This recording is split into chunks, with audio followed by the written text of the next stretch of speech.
Hi everyone, welcome to Revodu. It's Physics, Chapter 2 Electrostatic Potential and Capacitance, Part 21 IIT JEE Questions, Part B। ये video पिछले video का continuation है जिसमें हम IIT JEE के questions कर रहे थे। टोटल 18 क्वेश्चंस थे। पिछले वीडियो के अंदर हमने 6 क्वेश्चंस किए थे। इस वीडियो के अंदर हम 6 क्वेश्चंस करेंगे और बाकी के बचे 6 क्वेश्चंस हम अगले वीडियो के अंदर करेंगे। तो चलिए क्वेश्चन नंबर 7 से कंटिन्यू करते हैं। क्वेश्चन नंबर 7 है, ये JEE 2007 में पूछा गया था। A long hollow conducting cylinder is kept coaxially inside another long hollow conducting cylinder of larger radius. Both the cylinders are electrically neutral initially. Okay, दो long hollow conducting cylinders है और वो एक दूसरे के अंदर coaxially रखे हुए हैं। coaxially मतलब उन दोनों की एक ही एक्सिस है, मतलब ऐसा कुछ अरेंजमेंट है। तो इन दोनों की जो एक्सिस है ना, जो सेंट्रल एक एक्सिस होती है, वो दोनों की सेम है। इसका मतलब क्या है, इन दोनों सिलेंडर्स के बीच में इक्वल डिस्टेंस है हर जगह से। ओके, एकदम परफेक्ट सिमेट्री मतलब। तो हमारे पास ऐसे दो हॉलो कंडक्टिंग सिलेंडर है और इनिशियली न्यूट्रल है। तो देखो वन बाय वन करते हैं, सारे ऑप्शन पढ़ने से पहले वन बाय वन करते हैं। A potential difference appears between the two cylinders when a charge density is given to the inner cylinder. अगर हम inner cylinder को एक charge density दें, मतलब कुछ एक चार्ज दें, तो दोनों सिलेंडर्स के बीच में कुछ एक पोटेंशियल डिफरेंस आ जाता है। ठीक है, तो चेक करते हैं ऐसा कुछ होगा क्या। देखो, अगर मैं इनर सिलेंडर को कुछ एक चार्ज देता हूँ, मतलब लीनियर चार्ज या चार्ज डेंसिटी कुछ लैम्डा देता हूँ, ठीक है, और हम ऐसा मानते हैं कि सिलेंडर्स की जो लेंथ है वो L है, इसको हम L ले लेते हैं। ठीक है, बहुत लंबा है वैसे, L बहुत बड़ा है। हमसे पूछा जा रहा है कि जब हम अंदर वाले सिलेंडर को कुछ एक चार्ज डेंसिटी देते हैं, मतलब अंदर वाले सिलेंडर पर कुछ चार्ज आता है, तो इन दोनों सिलेंडर्स के बीच में क्या कोई पोटेंशियल डिफरेंस होगा। देखो, कहीं भी पोटेंशियल डिफरेंस कब आता है, जब वहाँ पर कोई इलेक्ट्रिक फील्ड एग्जिस्ट करती हो। कहीं भी पोटेंशियल डिफरेंस क्यों आता है, वो इसलिए आता है कि हमें कुछ वर्क करना पड़ रहा है किसी चार्ज को पोजीशन चेंज करने में, किसी चार्ज को इधर से उधर लाने में। ठीक है, जैसे कि आपको इस फॉर्मूले से पता होगा, dv is equals to minus E dot D R. तो अगर कहीं पर इलेक्ट्रिक फील्ड है तो वहाँ पर पोटेंशियल डिफरेंस भी है। तो अगर हमसे पूछा जा रहा है कि इन दोनों सिलेंडर्स के बीच में कोई पोटेंशियल डिफरेंस है या नहीं, तो हमें क्या बताना है, हमें बताना है कि अंदर इलेक्ट्रिक फील्ड ज़ीरो है कि नहीं। अगर अंदर इलेक्ट्रिक फील्ड ज़ीरो है तो हाँ भाई, पोटेंशियल सेम रहेगा, क्योंकि हमें कोई वर्क नहीं करना पड़ेगा किसी चार्ज को मूव अराउंड करने में। लेकिन अगर अंदर इलेक्ट्रिक फील्ड ज़ीरो नहीं है तो हमें कुछ वर्क करना पड़ेगा, मतलब कुछ एक पोटेंशियल डिफरेंस होगा। तो देखो, इस चीज़ को चेक करने के लिए कि क्या अंदर इलेक्ट्रिक फील्ड है कि नहीं, हम क्या करेंगे, हमारा फेवरेट गॉस लॉ। तो अगर मैं ऐसा कुछ एक गॉसियन सरफेस बनाऊँ, ये मेरी गॉसियन सरफेस है, गॉसियन सरफेस, ठीक है, कुछ भी इसका डायमीटर नहीं, रेडियस r ले लेते हैं, कुछ भी है, ठीक है, इसका रेडियस वैसे ज़रूरत नहीं उसकी। देखो, हमें पता है गॉस लॉ से close integral E dot D R is equals to Q enclosed divide by epsilon not. और ये क्या होता है, लेफ्ट हैंड साइड में flux, close integral of E dot D R एक फ्लक्स होता है ना। तो देखो, हमने ये जो गॉसियन सरफेस बनाई है ये भी कोएक्सियल है, एक सिलेंडर बनाया है हमने, ठीक है, ये भी एक सिलेंडर है, गॉसियन जो सरफेस है, तो ये भी कोएक्सियल है, मतलब हर पॉइंट से एकदम इक्वल डिस्टेंस पर है। मतलब क्या है कि एकदम सिमेट्री है। तो अगर अंदर कोई इलेक्ट्रिक फील्ड होगी तो वो कुछ ऐसी होगी इलेक्ट्रिक फील्ड, और हर पॉइंट पे ये चीज़ बराबर आएगी, मैग्नीट्यूड बराबर आएगा इलेक्ट्रिक फील्ड का। ठीक है, तो इलेक्ट्रिक फील्ड का मैग्नीट्यूड हर पॉइंट पे बराबर है, और हमें ये भी पता है ई डॉट डी एस जो है, मतलब जो डॉट प्रोडक्ट आएगा वो 1 आएगा, क्योंकि एंगल भी 0 डिग्री है ई और डी एस वेक्टर में।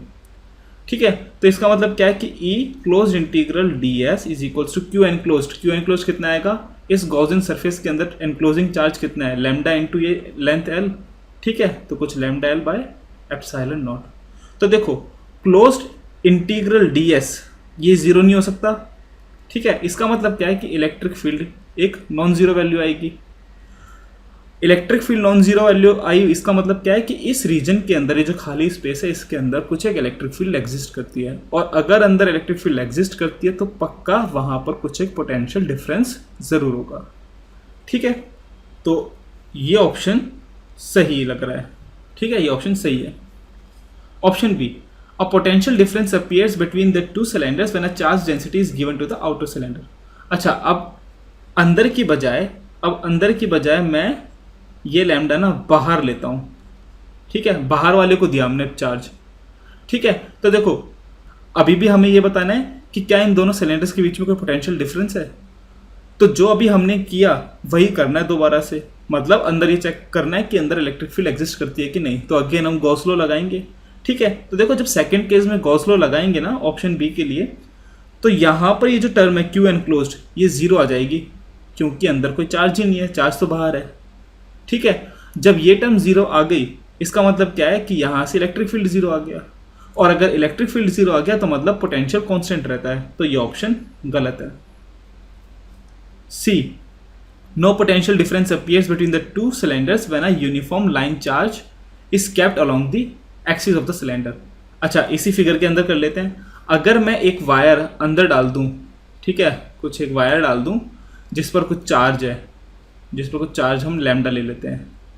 ठीक है, तो क्या इस केस में इन दोनों सिलेंडर्स के बीच में कोई पोटेंशियल डिफरेंस होगा? अब ये लैम्डा काट देते हैं। तो देखो बिल्कुल सेम ही चीज़ करेंगे, दोबारा हम गॉस लॉ लगाएंगे तो ये जो क्यू एनक्लोज्ड है अब जीरो नहीं है, अब कोई लैम्डा इंटू एल आ जाएगा। अगेन ये वाला केस बनेगा। ठीक है, मतलब कुछ एक पोटेंशियल डिफरेंस आएगा, और यहाँ पर बोला जा रहा है कि नहीं आएगा। नहीं, पोटेंशियल डिफरेंस आएगा, तो ये ऑप्शन भी गलत है। ठीक है, ये देखो मैं आपको यहाँ पर एक टिप देता हूँ, एक एडवाइस देता हूँ। इस चीज़ में लोग बहुत कंफ्यूज होते हैं। ठीक है, तो हमेशा ऑप्शन को ध्यान से पढ़ें। देखो हमें पता है यहाँ पर पोटेंशियल डिफरेंस आएगा और ऑप्शन में बोला जा रहा है कि नहीं आएगा। ठीक है, तो अभी लग रहा है आपको कि ये आसान चीज़ है, इतना तो कोई बेवकूफ़ नहीं होता, लेकिन बेवकूफ़ी करते हैं लोग। तो ऑप्शंस को बड़े ध्यान से पढ़ें। यहाँ पर नो लिखा है, नो। ठीक है, तो ये ऑप्शन गलत है। Okay, option D, no potential difference appears between the two cylinders when a charge density is given to both the cylinders. अच्छा, अगर ये अब वायर नहीं है, अब एक चार्ज हमने इसको लैम्डा इधर दे दिया, इसे लैम्डा 1 ले लेते हैं, और एक बाहर वाले को देते हैं, इसे लैम्डा 2 ले लेते हैं। तो देखो अगेन सारे ऑप्शंस में हमें पोटेंशियल डिफरेंस बताना है, तो हम सेम चीज़ करेंगे हर बार। गॉसियन सरफेस लेंगे और देखेंगे अंदर इलेक्ट्रिक फील्ड जीरो है कि नहीं। अब देखो इस केस के अंदर यहाँ पर इलेक्ट्रिक फील्ड नॉन जीरो आएगी। क्यों?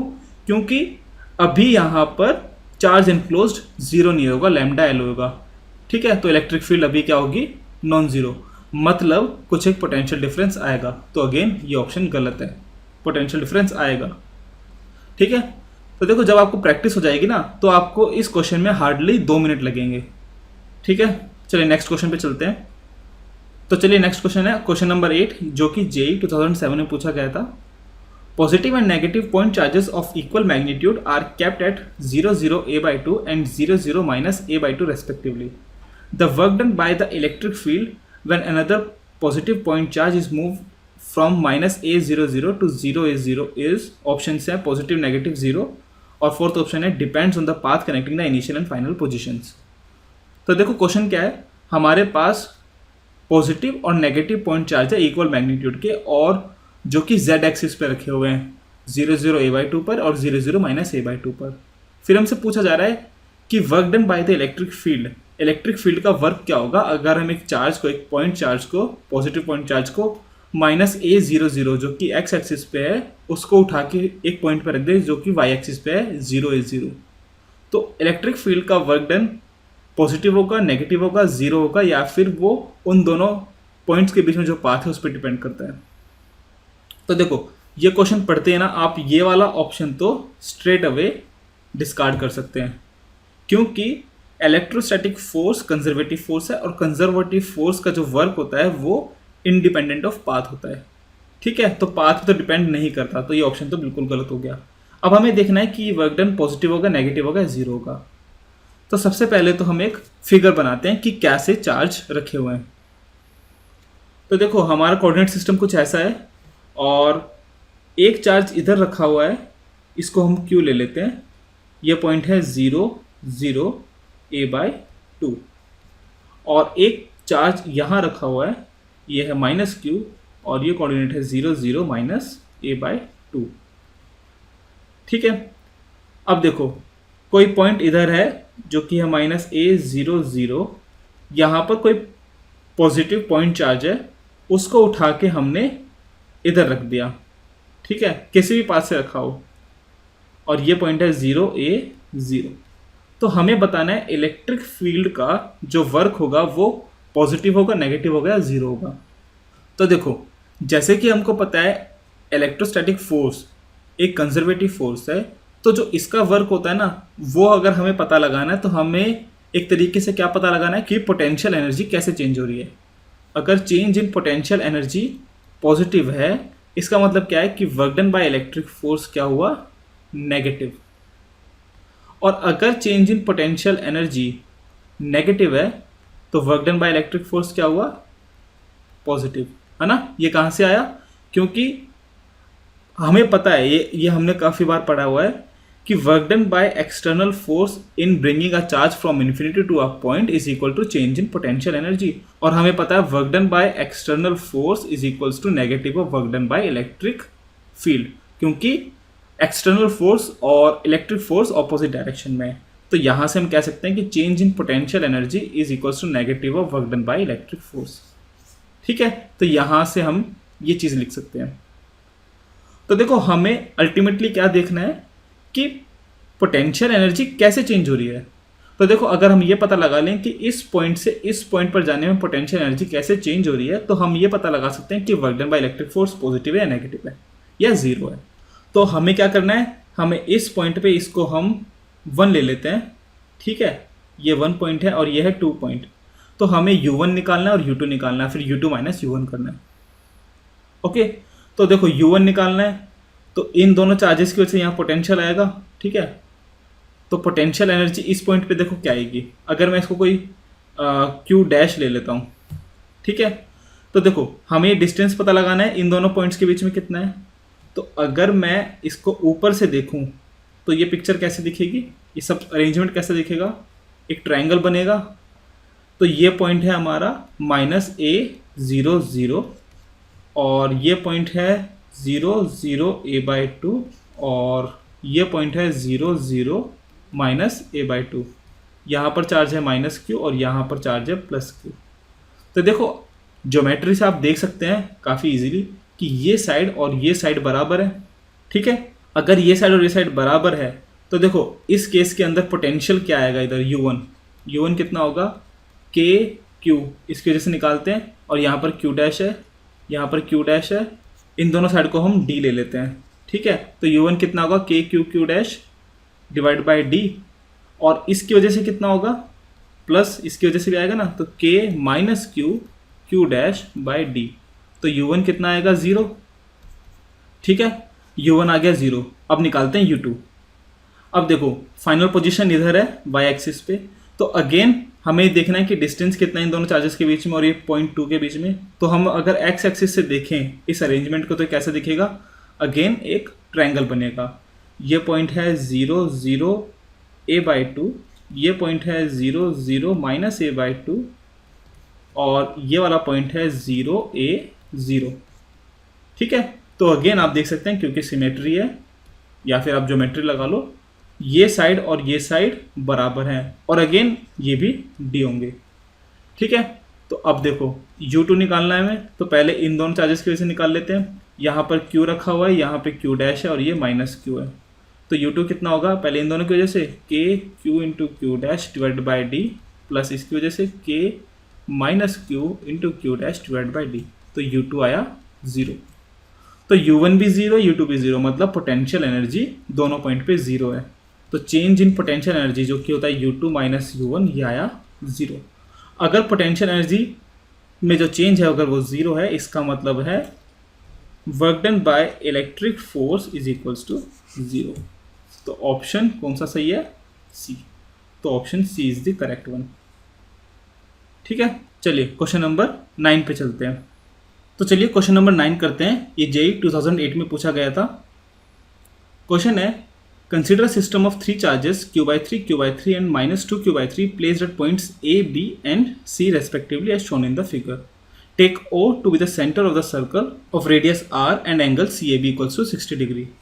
ठीक है, हमें ये फिगर दी हुई है, ए बी पर चार्ज q by 3 रखे हुए हैं और C पर माइनस 2 q by 3 रखा हुआ है, और फिर ये चार ऑप्शन है।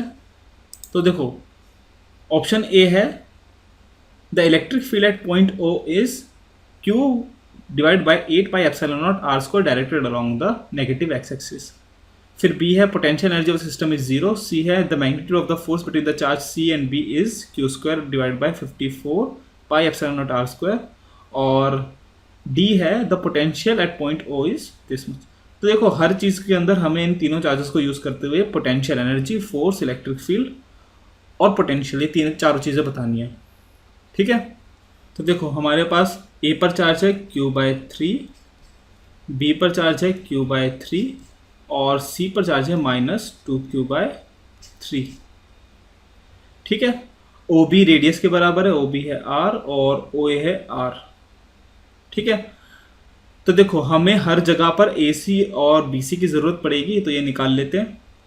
तो ये कैसे निकालेंगे हम, देखो ये डायामीटर है ए बी, और डायामीटर से अगर मैं सर्कल पर मतलब उस पर आर्क पर कहीं पर ऐसे दो साइड्स डालता हूँ तो ये एंगल कितना बनता है फिर 90 डिग्री। ठीक है, तो मतलब कुछ ऐसा एक ट्रायंगल बन गया। ये है C, ये है A और ये है पॉइंट B। ये 90 डिग्री है, ये एंगल है 60 डिग्री और हमें ये साइड AB पता है, ये है 2R। तो देखो BC कितना होगा, BC जो परपेंडिकुलर है, तो BC होगा हाइपोटेन्यूस का ये वाला एंगल है ना, मतलब 2R साइन 60। तो यहाँ से BC की वैल्यू कितनी आई, साइन 60 √3/2 होता है, मतलब √3R। सिमिलरली AC कितना आएगा, AC आएगा 2R cos 60, cos 60 कितना होता है 1/2, मतलब AC आया R। तो हमारे पास ये दो साइड्स आ गई। ठीक है, अब करते हैं 1 बाय 1। इलेक्ट्रिक फील्ड निकालनी है ओ पर, तो ओ पर इलेक्ट्रिक फील्ड देखो, ए की वजह से इलेक्ट्रिक फील्ड ओ पर कुछ ऐसे आएगी इस डायरेक्शन में, दूसरे कलर से देखते हैं। ओ से इलेक्ट्रिक फील्ड कुछ ऐसी आएगी इस डायरेक्शन में बी की तरफ। ठीक है, K into Q A divide by R square. और बी की वजह से इलेक्ट्रिक फील्ड ए की तरफ आएगी, सेम मैग्नीट्यूड क्योंकि सेम चार्ज है। तो देखो ए और बी की वजह से इलेक्ट्रिक फील्ड कैंसिल आउट हो जाएगी ऊपर, तो किसकी बचेगी, बस सी की वजह से, जो सी पर चार्ज है उसकी वजह से इलेक्ट्रिक फील्ड आएगी। तो इलेक्ट्रिक फील्ड जो आएगी वो सिर्फ सी की वजह से आएगी। और देखो सी नेगेटिव चार्ज है, तो देखो हम डायरेक्ट फॉर्मूला लिखते हैं, के मतलब 1/4 pi epsilon not into charge कितना है -2q/3 डिवाइडेड बाय, अब O और C के बीच में डिस्टेंस कितना है, रेडियस के बराबर है R, तो R square into R unit vector इस डायरेक्शन में है। ठीक है, या फिर आप डायरेक्ट देख सकते हैं, माइनस चार्ज है, नेगेटिव चार्ज है, तो इलेक्ट्रिक फील्ड की जो डायरेक्शन आएगी वो ऐसे आएगी, -x डायरेक्शन में। तो देखो ऑप्शन में दिखा हुआ था ना कि -x डायरेक्शन में, नेगेटिव x डायरेक्शन में आएगी इलेक्ट्रिक फील्ड, तो आधा पार्ट तो क्वेश्चन का सही है, हमें चेक करना है मैग्नीट्यूड। तो देखो मैग्नीट्यूड चेक करते हैं, ये नेगेटिव और ये R यूनिट वेक्टर हटा दो, इसको हम सिर्फ मैग्नीट्यूड देखते हैं। ठीक है, तो 1/4 पाई एप्सिलॉन नॉट, ये आएगा माइनस हटा दिए 2q/3 R स्क्वायर, ये आएगा 1/6 पाई epsilon not R square into Q। ठीक है, और यहाँ पर कितना है 8, तो ये ऑप्शन गलत है। ठीक है, next option, the potential energy of the system is 0। क्या इस सिस्टम की पोटेंशियल एनर्जी 0 है, चेक करते हैं। देखो सिस्टम की पोटेंशियल एनर्जी निकालनी है, यू सिस्टम, तो हम क्या करेंगे, पेयर्स बनाएंगे दो चार्जेस का और उन दोनों की पोटेंशियल एनर्जी निकालेंगे और फिर सबको ऐड कर देंगे। मतलब पोटेंशियल एनर्जी ए और बी के बीच में जो है प्लस, पोटेंशियल एनर्जी बी और सी के बीच में जो है प्लस, पोटेंशियल एनर्जी ए और सी के बीच में जो है। तो पोटेंशियल एनर्जी ए और बी के बीच में कितनी आएगी, के मतलब 1/4 pi epsilon naught product of charges q/3 into q/3 divide by A B, है ना। तो देखो ये कितना हो जाएगा, ये हो जाएगा Q square divide by 4 into 9 36 और ए बी है 2r, 36 इंटू 2 72, तो 72 pi epsilon naught R. Okay, ये आ गया यू ए बी। अब हम निकालेंगे U B C. U B C कितना आएगा, again 1/4 pi epsilon naught K की वैल्यू इंटू बी पर चार्ज है क्यू बाय 3 और सी पर चार्ज है -2q/3 divide by B C. B C था √3r। ठीक है, इसको सॉल्व करो, ये आएगा -2q² डिवाइड बाय 9 इंटू 4 36, तो 36 √3 पाई एप्सिलॉन नॉट आर। और अब हम निकालेंगे यू ए सी, तो 1/4 पाई एप्सिलॉन नॉट इंटू ये आएगा q/3, ए पर जो चार्ज है और सी पर जो चार्ज है वो है -2q/3 डिवाइड बाय इन दोनों के बीच में डिस्टेंस आर है, तो ये आया -2q² divide by 9 into 4 36 pi epsilon naught are.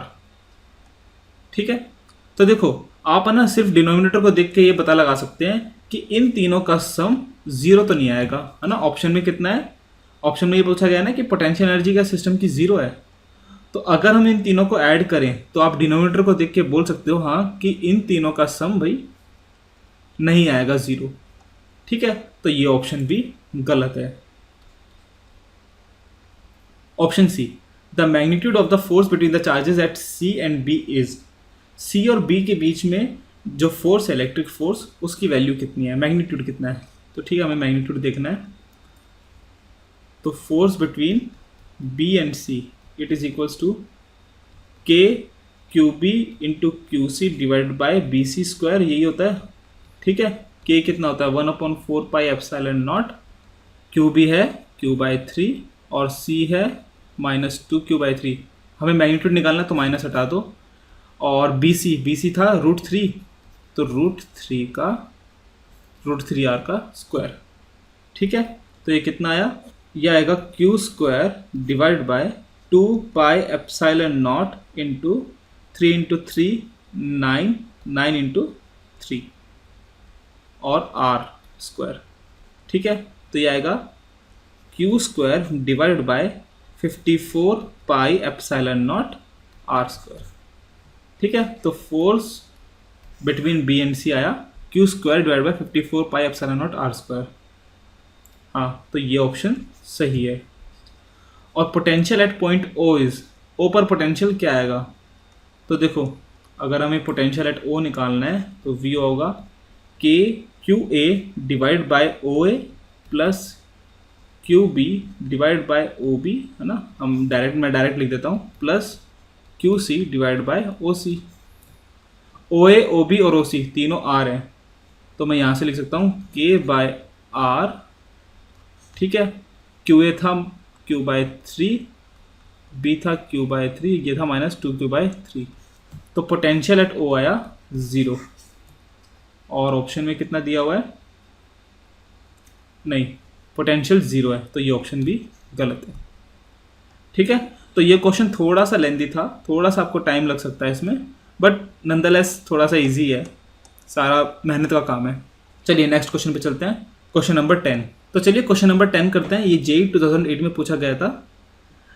ये क्वेश्चन कैसा है, इसमें 2 स्टेटमेंट्स दी हुई हैं, आपको दोनों स्टेटमेंट्स पढ़नी है, फिर आपको ये ऑप्शंस अकॉर्डिंगली देखकर बताना कि कौन सा सही है। स्टेटमेंट 1 है, for practical purposes the earth is used as a reference at 0 potential in electrical circuits. Statement 2, the electrical potential of a sphere of radius r with charge q uniformly distributed on the surface is given by q/4 pi epsilon naught r। तो देखो options क्या क्या है, statement 1 is true, statement 2 is true, statement 2 is a correct explanation for statement 1। इन चारों में से कोई एक करेक्ट आंसर है वैसे। ठीक है, तो देखो क्या स्टेटमेंट 1 करेक्ट है, प्रैक्टिकल पर्पसेस के लिए हम अर्थ को 0 पोटेंशियल पर लेते हैं। हाँ बिल्कुल सही है, ये ट्रू है, हम ऐसा करते हैं। सेकेंड स्टेटमेंट है कि पोटेंशियल एक स्फीयर पे जिस पर चार्ज की यूनिफॉर्मली डिस्ट्रीब्यूटेड है वो होता है के क्यू बाई आर या फिर क्यू अपॉन 4πε0 आर। हाँ, ये भी सही है, हमें पता है, ये भी ट्रू है, ऐसा भी होता है। अगर हम एक स्फीयर के लिए पोटेंशियल निकालें तो अगर उस पर चार्ज क्यू है, रेडियस आर है, तो पोटेंशियल होता है के क्यू बाई आर या फिर क्यू अपॉन 4πε0 आर। तो दोनों स्टेटमेंट ट्रू है। ठीक है, नेक्स्ट देखो आप, क्या स्टेटमेंट 2 स्टेटमेंट 1 का करेक्ट एक्सप्लेनेशन है या नहीं है। ठीक है, तो देखो यहाँ पर ये फॉल्स वाले तो दोनों गलत हो गए, फॉल्स कोई नहीं है, दोनों ट्रू है। ठीक है, तो क्या स्टेटमेंट 1 का करेक्ट एक्सप्लेनेशन है स्टेटमेंट 2 या नहीं, हमें ये बताना है।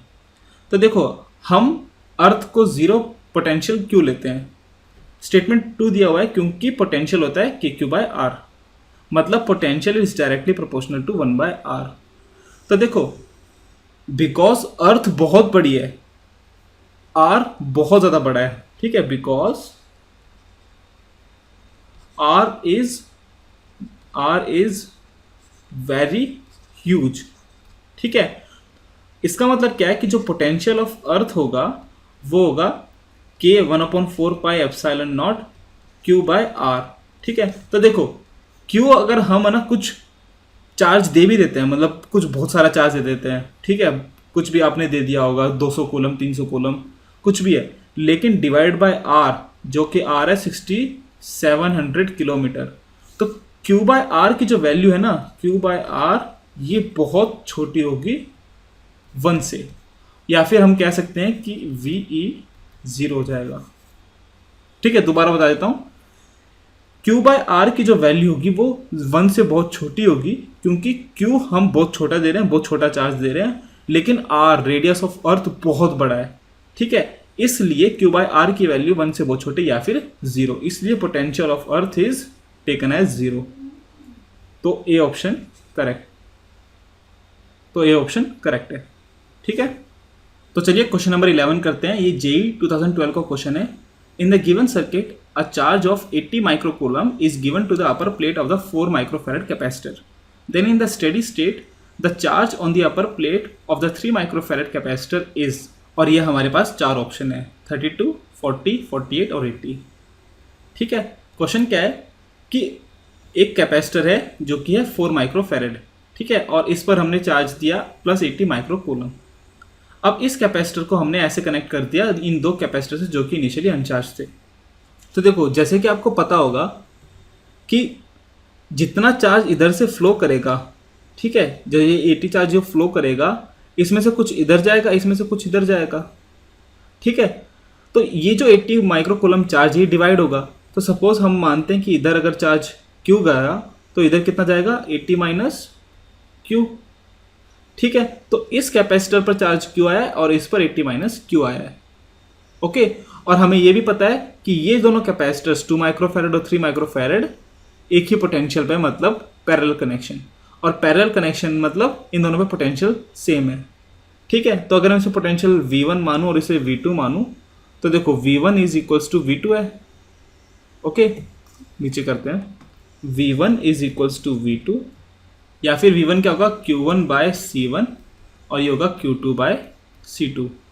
ठीक है, Q1 कितना है, हमने इधर Q फ्लो कराया, और C1 है 2 माइक्रोफैरड ना, तो 2 लिख लेते हैं सीधा। ठीक है, और ये होगा 80 minus Q divide by C2 कितना होगा, 3, C2 3 था। अच्छा, माइक्रोफैरड माइक्रोकूलम हमने क्यों नहीं लिखे, क्योंकि कैंसिल आउट हो जाएंगे। ठीक है, तो देखो इसको सॉल्व करो, 3Q is equals to 160 minus 2Q, तो 5Q इज इक्वल्स टू 160, तो Q कितना आया, ये आएगा आपका 160 बाय 5 या फिर 32 माइक्रोकूलम।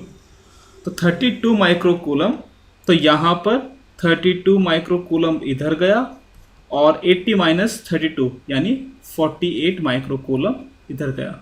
तो इस प्लेट पे कितना चार्ज आया, प्लस 48 माइक्रोकूलम। तो option C is the correct one. ठीक है, सिंपल क्वेश्चन था। तो अगर हम ऊपर किसी प्लेट को चार्ज देते हैं उतना ही चार्ज नीचे आएगा और फिर ऐसे डिवाइड हो जाएगा, बस सिंपल सा है। और पैरेलल कनेक्शन है तो V1 और V2 बराबर है, Q इक्वल्स टू CV लगा दो। ओके, चलिए लास्ट क्वेश्चन, क्वेश्चन नंबर 12। तो चलिए क्वेश्चन नंबर 12 करते हैं, ये लास्ट क्वेश्चन है इस वीडियो का। ये जेई 2012 का क्वेश्चन है। 6 point charges are kept at the vertices of a regular hexagon of side L and center O as shown in the figure. Given that k equals to 1 upon 4 pi epsilon naught q by L square, ये कोई constant है k. Which of the following statement या statements is are correct? और हमें hexagon इस तरह से दिया हुआ है, ठीक है. ओके, तो आप ये देखो और फिर ऑप्शंस क्या क्या है. The electric field at O is 6K along OD. ओ ये वाला पॉइंट है, सेंटर वाला, ठीक है. तो बोला जा रहा है कि इलेक्ट्रिक फील्ड अगर हम ओ पे निकालें तो वो है 6K along OD. फिर पोटेंशियल एट O इज 0 और potential at all points on the line PR is same and the option is the potential at all points on the line ST is same. ठीक है, तो one by one करते हैं. पहले electric field O पर देखते हैं. तो देखो, इस Q की वजह से इलेक्ट्रिक फील्ड इस पॉइंट पे आएगी जो कि O है, ये आएगी इस तरफ, ठीक है. सपोज ये डिस्टेंस अगर मैं लेता हूँ, ये भी L होगा. वैसे हमें पता है हेक्सागन की जो साइड होती है तो ये भी L होगा, ठीक है. तो KQ बाय L स्क्वायर इस डायरेक्शन में आएगा. ओके, माइनस Q की वजह से किधर आएगी, माइनस Q की वजह से इलेक्ट्रिक फील्ड इधर आएगी. इस माइनस Q की वजह से इलेक्ट्रिक फील्ड इतनी ही इधर आएगी. सबको मैं अगर E से लिखूं तो ये E है, ये E है, तो ये भी E होगा, ठीक है. और इस पॉजिटिव Q की वजह से भी इधर आएगी तो ये भी E आएगी. माइनस 2Q की वजह से इधर आएगी, ठीक है, और प्लस 2Q की वजह से इधर आएगी. तो देखो आप ना यहाँ पे एक चीज़ तो देख सकते हो कि वर्टिकल वाला जो कंपोनेंट इलेक्ट्रिक फील्ड का वो 0 है, ठीक है, क्योंकि यहाँ पर 2 है, ये 2 ही है, ठीक है. तो ये बिकॉज सेम है और एंगल दोनों का सेम है तो वर्टिकल कंपोनेंट कैंसिल आउट हो जाएंगे. देखो इस तरफ 2E है और इस तरफ 2E है और इधर कितना है, क्योंकि यहाँ पर चार्ज ट्वाइस है तो इसको हम लेंगे 4E. ओके, और ये एंगल कितना है, हमें ये एंगल निकालना है, ठीक है. तो अगर मैं इनको ऐसे ज्वाइन कर दूं तो ये एंगल कितना आया, 60 डिग्री.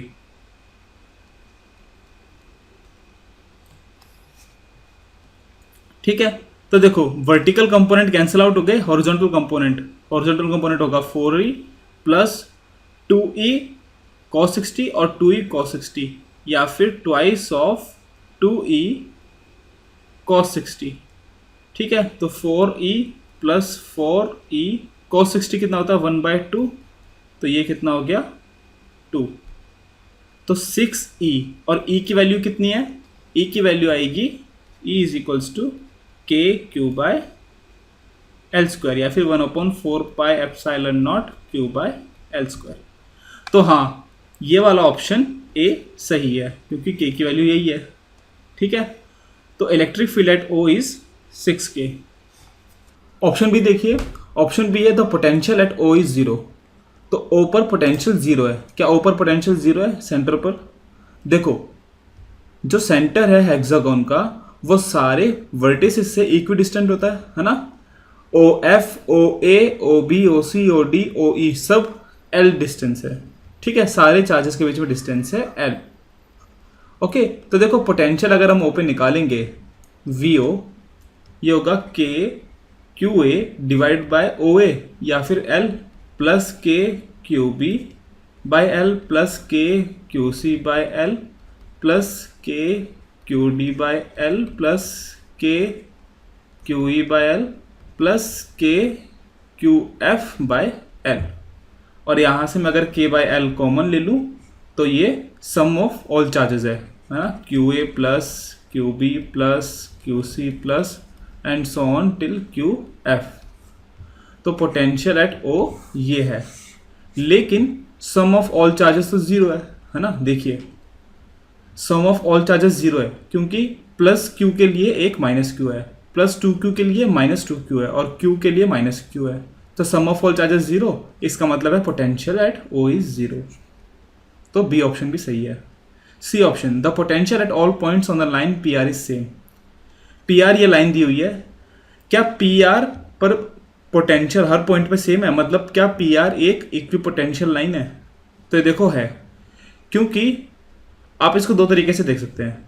देखो अगर मैं ये पॉइंट लेता हूँ कोई भी P पर, तो ये F से और E से इक्वी डिस्टेंट है ना। ओ ई सपोज ये कोई पॉइंट P है, ठीक है, P नहीं, P हो चुका। सपोज ये कोई पॉइंट है U ले लेते हैं, ठीक है।